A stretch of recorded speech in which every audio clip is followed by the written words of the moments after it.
Welcome to this episode of More Than Just a Score. As always, if you enjoy this story, do us a favor and hit the like and subscribe buttons. We'd also love to hear from you with any story ideas you'd like us to cover. Just hit us up in the comments.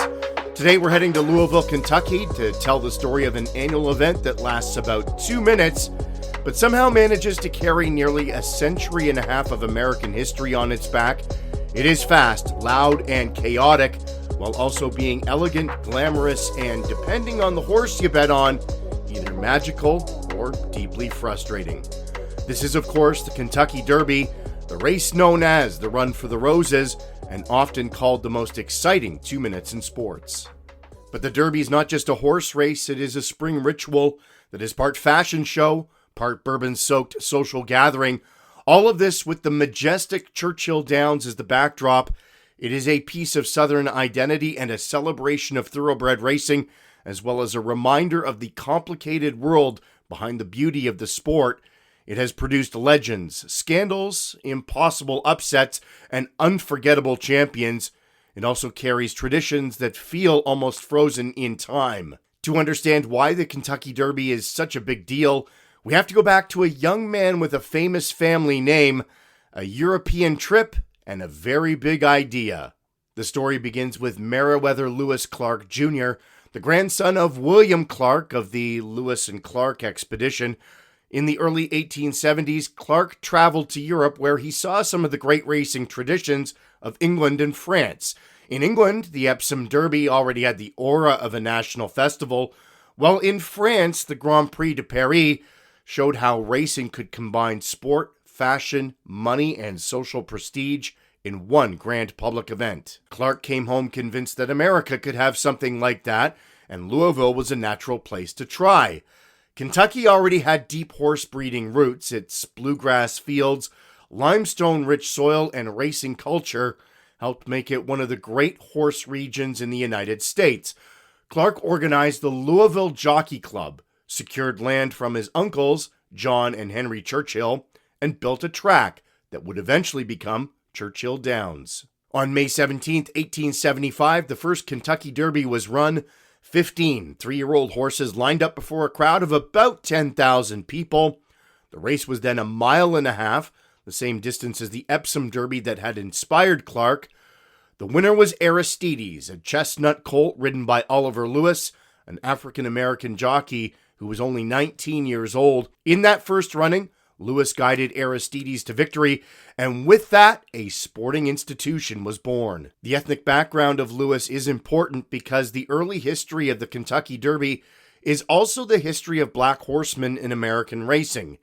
In that first Derby, 13 of the 15 jockeys were black. During the late 19th century, black jockeys, trainers, and stable workers were central to the sport.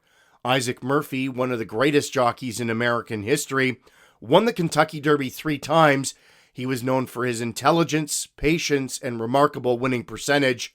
At a time when segregation and racism were tightening their grip across the country, black riders were among racing's brightest stars. But that prominence didn't last. As the 20th century approached, black jockeys were increasingly pushed out of the sport through racism, intimidation, and exclusion. The Derby still celebrates its early champions, but the deeper story is more complicated. It's a reminder that the grandeur of the Derby was built not only by wealthy owners and famous horses, but by riders, trainers, and workers whose names have too often been forgotten. In its early years, the Kentucky Derby was not yet the polished national spectacle we know today. It was important, but not inevitable. Churchill Downs struggled financially at times, and the race had to build its reputation year by year. One key figure in that survival was Colonel Matt Winn, a businessman and promoter who helped transform the Derby into a true national event in the early 20th century. Winn understood something crucial. The Kentucky Derby needed to be more than just a race. It needed to be an experience. He promoted the event aggressively, courted celebrities, encouraged media coverage, and helped turn Derby Day into a social occasion. Under his influence, the Derby became a place where sports, society, and entertainment would collide. It was no longer just for racing insiders. It became something that people wanted to say they had attended. By 1896, the race distance was shortened from 1.5 miles to 1.25 miles, which remains the modern Derby distance. That change helped shape the race into the fast, dramatic test it is today. It is long enough to challenge a young horse's stamina, but short enough that one bad break, one wide turn, or one bold move can seal one's fate. And that's part of the Derby's appeal. It is restricted to 3-year-old thoroughbreds, which means every horse gets just one chance. A horse can run in the Kentucky Derby once and only once. There are no veteran comebacks, no defending champs, no maybe we'll get them next year. For horse, jockey, trainer, and owner, the Derby is a single shot at immortality. And that's why the build-up feels so intense. Months of preparation lead to a race that can be won or lost in the blink of an eye. The gates open, hooves thunder, the crowd roars, and a lifetime of planning suddenly depends on balance, timing, courage, and a little bit of luck.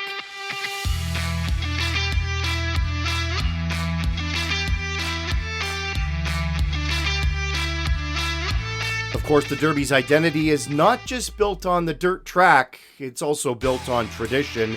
The most famous tradition is the Roses.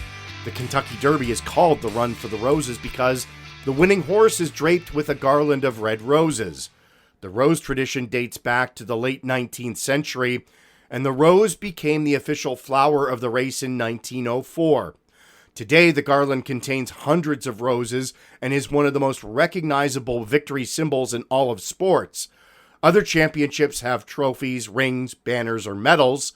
The Derby has a living blanket of flowers laid across the neck of a horse who has just etched its name into history. Then there is the song. Before the race, the crowd at Churchill Downs joins in singing My Old Kentucky Home, written by Stephen Foster.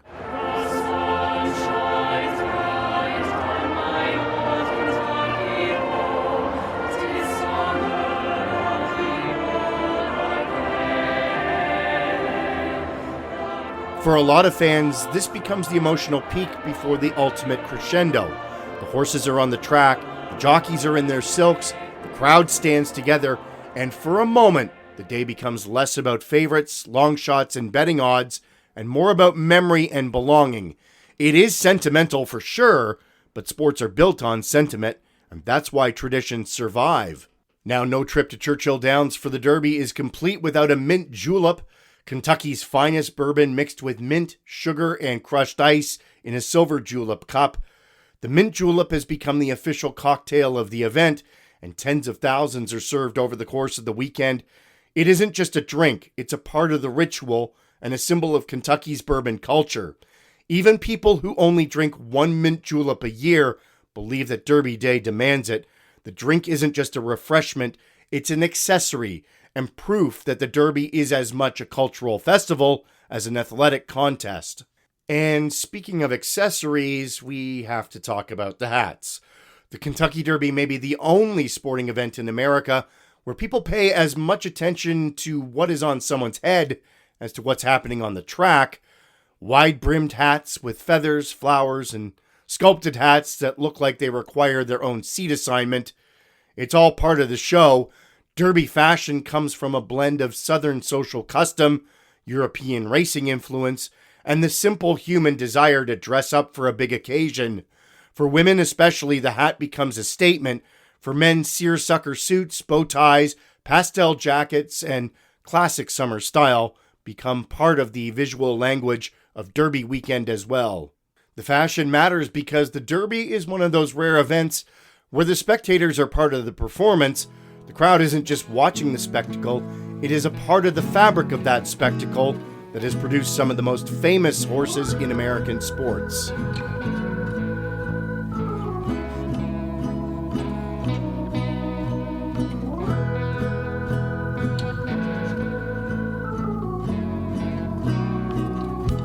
The first Saturday in May on a strip of dirt in Kentucky, the finest thoroughbreds jostle for a place in racing history. One of the greatest is Secretariat. In 1973, carrying enormous expectations, Secretariat somehow found a way to exceed them. Secretariat on the outside to take the lead. Sham holding in second. It's Secretariat moving away. He has it by 2.5. Sham then on the outside, our native. At the wire, it's going to be Secretariat. He wins it by 2 lengths. He won the race in 1 minute 59 and 2/5 seconds, a record that still stands. What made that performance almost mythical was the way he ran each quarter mile faster than the one before it. Horses aren't supposed to accelerate like that over distance. They're supposed to get tired. Secretariat, though, seemed to grow stronger. He would go on to win the Preakness Stakes and Belmont Stakes as well to take home the Triple Crown. Then there was Seattle Slew, who won the Derby in 1977 and became the first undefeated Triple Crown winner. Affirmed won the race in 78 and then survived a legendary rivalry with Alydar to capture the Triple Crown. A 37-year Triple Crown drought ended in 2015 when American Pharoah pulled off the Kentucky Derby, Preakness, and Belmont trifecta. It reminded a modern audience what racing dominance and glory feels like. Just 3 years later, Justify would win the Derby on his way to another Triple Crown, despite not having raced as a 2-year-old. The Run for the Roses also loves an underdog, and few long shots were more shocking than Rich Strike in 2022. He wasn't even originally in the field until a late scratch opened the door. He entered the race at 80-1 odds, the kind of long shot people mention only as a joke before choosing to drop a dime on another horse. But down the stretch, Rich Strike found a path along the rail and came flying through traffic to win one of the greatest upsets in Derby history. They're coming down to the wire. Epicenter's ended. Rich Strike is coming up on the inside. Oh my goodness! The longest shot has won the Kentucky Derby. Rich Strike has done it in a stunning, unbelievable upset. It was the kind of finish that reminds people why they watch sports in the first place.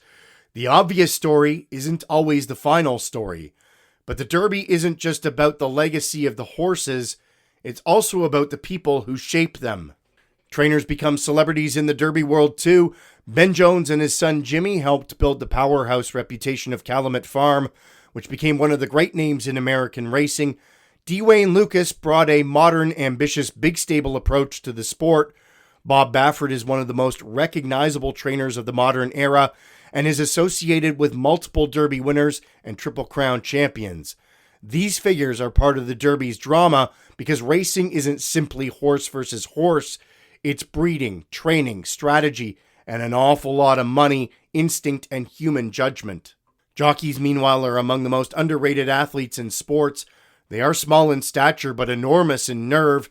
A Derby jockey has to make decisions at high speed while surrounded by a pack of powerful animals, each weighing more than 1,000 pounds. The difference between patience and hesitation can mean the difference between victory and defeat. Courage and recklessness collides amid the thunder of hooves.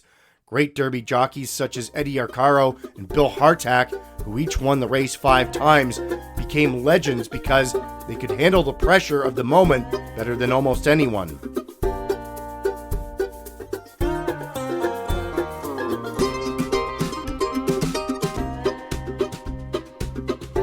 The Kentucky Derby has been run every year since 1875, making it one of the longest continuously held sporting events in the United States. It continued through world wars, economic depressions, and national crises. In 2020, because of the COVID-19 pandemic, it was postponed from May until September, which was a jarring break from the usual first Saturday in May rhythm, but the race and show still went on. The Derby trophy is made of gold, and although the rose garland gets more attention from fans, the trophy is one of the most distinctive prizes in American sport.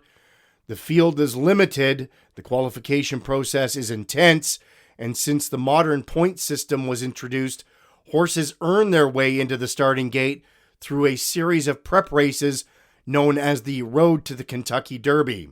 The race has seen more than its fair share of drama and disqualifications as well, and none more famous than in 2019.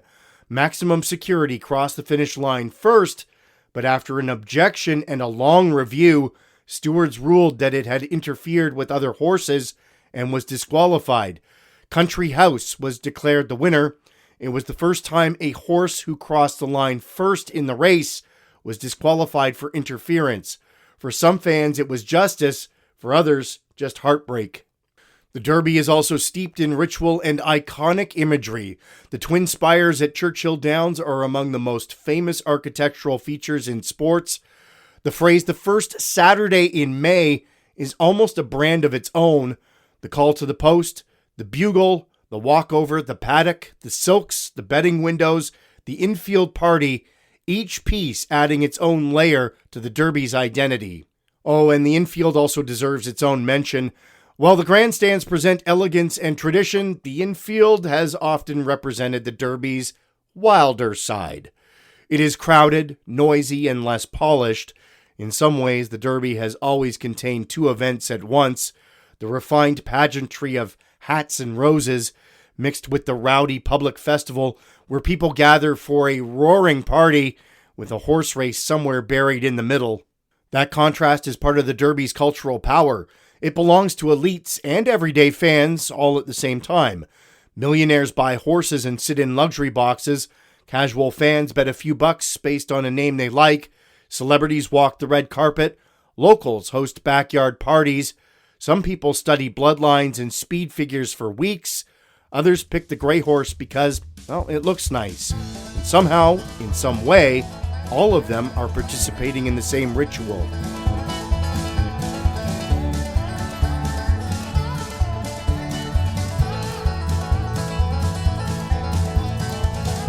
In terms of economics, the Derby's enormous. It brings visitors to Louisville, fills hotels and restaurants, drives television ratings, and showcases Kentucky's horse and bourbon industries to the world. But culturally, its value goes far beyond money. The Derby sells a vision of Kentucky with bluegrass, barns, bourbon, music, and hospitality, all mixed together with old traditions and springtime renewal. The Derby also matters because it reminds modern sports fans of an older sporting world. In many ways, horse racing has lost the central place it once held in American sporting life. A century ago, racing stars would be national heroes in a way that's harder to imagine today, with baseball, football, and basketball players, along with other athletes and entertainers, vying for attention. Yet the Kentucky Derby still breaks through. People who don't follow racing watch the Derby. They may not know the names of the jockeys or the horses on which they ride, but they're still engrossed by the pulse-pounding excitement of the Run for the Roses. All of that means that the Kentucky Derby has crossed over from legendary sporting event into a cultural touchstone. Still, no honest story about the Kentucky Derby can ignore the concerns surrounding horse racing. In recent years, horse safety, medication rules, track surfaces, and other ethics surrounding the sport have been major issues. When horses are injured or die, the beauty of the event is shaken. The public sees not only the pageantry, but the risk and danger. The racing community has faced growing pressure to improve safety standards and to protect the animals at the center of the sport. That tension is part of the modern Derby. Fans can love the history and admire the horses while still recognizing that the sport must answer some serious questions. Tradition alone is not enough. For the Derby to remain meaningful, it has to preserve its magic while confronting the responsibilities that come with it.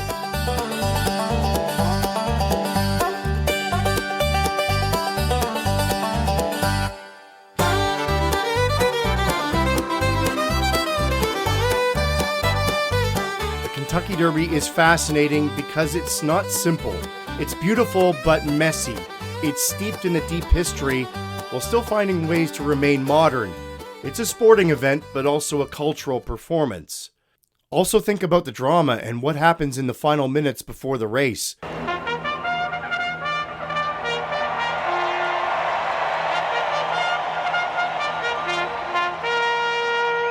The horses load into the gate, and the noise begins to build. Every owner is dreaming, every jockey calculating, every trainer is hoping that the work was enough. Bettors suddenly believe they might have seen something everyone else missed. The hats, the juleps, the songs, the celebrities, and the history, all of it narrowing down to 1.25 mile stretch of dirt. Then the gates open, and for the next 2 minutes, everything is motion. Hooves pound, dirt flies, the announcer's voice rises, horses jostle for position, some get trapped, some fade, some wait, Some make their move too early, and then down the stretch they come. The race becomes defined by a question that can only be answered by courage and speed. Who has what it takes to become immortal? That is the eternal Derby question. It was asked in 1875 when Aristides ran into history. It was asked in 1973 when Secretariat came flying through the stretch. It was asked in 2015 when American Pharoah began his Triple Crown journey. It was asked in 2022 when Rich Strike shocked the world. And every May, it gets asked again. That remains at the heart of the Kentucky Derby and why it survives. Oh, it's not because it's old, even though it is. It's not because it's famous, even though it is. Not because of the hats, the roses, the bourbon, or the betting, although all that stuff helps. It survives because it offers what we crave, that moment where the extraordinary and timeless can unfold.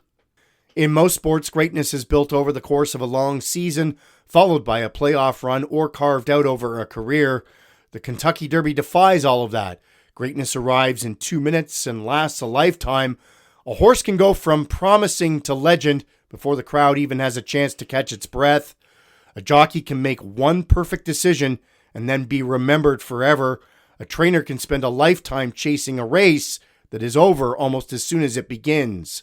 The Kentucky Derby isn't just a race. It is a living American story, one that carries with it the echoes of old Louisville and the ambition of promoters who turned a local race into a national event. It's the brilliance of horses who become legends and the traditions that make people come back year after year. It is spring in its loudest, most colorful form. It is the break from the dreariness of winter. And for 2 minutes every year, the eyes of the racing world turn to Churchill Downs, then hold its breath and waits to see which horse will own a fleeting yet timeless moment and carry the roses. If you enjoyed this episode of More Than Just a Score, make sure to hit the like and subscribe buttons. Hit us up in the comments if you have any story ideas that you'd like to hear more about, and join us next time when we look for more than just a score.